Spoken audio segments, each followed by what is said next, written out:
Hi everyone, welcome back again to my channel. My name is Elizabeth, and in today's video I'm going to be teaching us how to draft the pattern for this beautiful vintage shirt that you're seeing on your screen.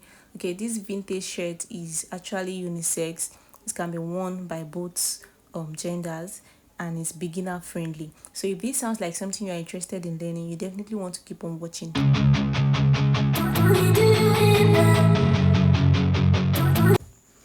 So to make this shirt, these are the basic measurements you need. You need the shoulder measurements, the biggest body measurement, which for me is my hip, and the length of the top. Okay, so now we're going to move straight to drafting. So the first thing to do is to draw out the allowance for the lapel. Okay, so I'm going to be coming in by 4 inches. You can do 4 inches, you can do 5 inches, 6 inches, but I think the least you should do is 4 inches so that your collar will not be coming out. All right, so I'm going to mark 4 inches from the top of my paper all the way to the bottom, and I'm going to be using my straight ruler to connect all the points together, just as you're seeing on the screen. Now the next thing I will do is to go ahead and fold in that 4 inches towards the bigger part of my paper, just as shown on the screen. Okay, go ahead and fold it in like this. So when I'm done with that, the next thing I'm going to do now is to take the length of my shirt. Okay, so I'm going to be taking 24 inches as the length of my shirt. Then I'm going to mark the same measurement few inches away, just so I can have a straight line to connect. All right, so after that, the next thing I'm going to be doing now is to take my biggest body measurement divided by 4 plus 1.5 inches. So half inch is going to be for ease, and then 1 inch for seam allowance. I'm just going to mark that from the top to the bottom, and then I'm going to use my ruler to connect all the points together to give me a straight line like this.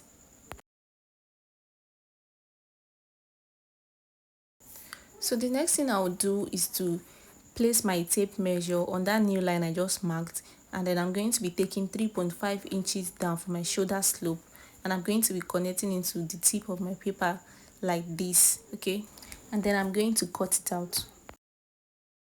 So after cutting it out, this is what it looks like. I'm just going to label it the front part. Okay, now after this I'm going to work on the back pattern. So to cut the back, I'm going to place the front pattern on a fresh pattern paper, but I'll make sure that that fresh pattern paper is at least 4 inches or 3.5 inches longer than the front. Okay, so after that I'm going to come in by half of an inch on the front pattern like this, and I'm going to connect that with my straight ruler all the way down. Okay, that will be for our button overlap. All right, so the next thing I will do is to place that half-inch mark on the center of the back pattern, just like you're seeing on your screen. Okay, so after that I'm going to come up by 3.5 from the top of my front pattern. I'm going to go up by 3.5 because we use 3.5 as the shoulder slope. So I'm going to mark that 3.5 all the way across, as you can see in the video. And after I'm done with that, I'm going to use my straight ruler to connect all the points together, just as shown, and then I'm going to cut it out with my scissors. So the next thing I'll do is to come down by half of an inch from the top of my front pattern. I have a point to draw out a straight line, and after I'm done with this, I'll use my ruler to connect it into a straight line. So the next thing I'll do is to fold the back piece over the front piece like this, making sure that the edge of the back piece is touching the line of that half inch we came in by. That is just the purpose of coming down by half of an inch on the front pattern. So I'm just going to overlap each other like this, and then I'm going to straighten it out. So after this, the next measurement I'm going to take now is my shoulder measurement. So I'm going to be marking half of my shoulder measurement plus half of an inch stitching allowance. And after marking that, I'm going to be placing my tape measure in a straight line to check what measurement I have when it is not slanted. After that, whatever measurement I have, marking my chest line, bring it down, and my chest line, that measurement half of my shoulder measurement. So I'm going to mark half of my shoulder measurement without seam allowance, okay? And then I'm going to use my straight ruler to connect the 2 points together like this, and then I'm going to extend that line outward. So now to draw out the armhole curve, I'm going to be dividing that my chest line into two, and on the midpoint I'm going to be coming in by 1 inch.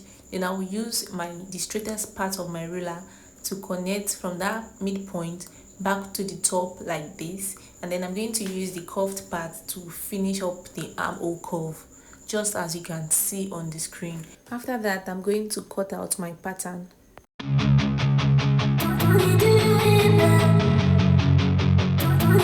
So the next thing I'm going to do now is to draw out the neckline, and for the depth of my neckline I'm going to be using my neck circumference divided by 4 inches.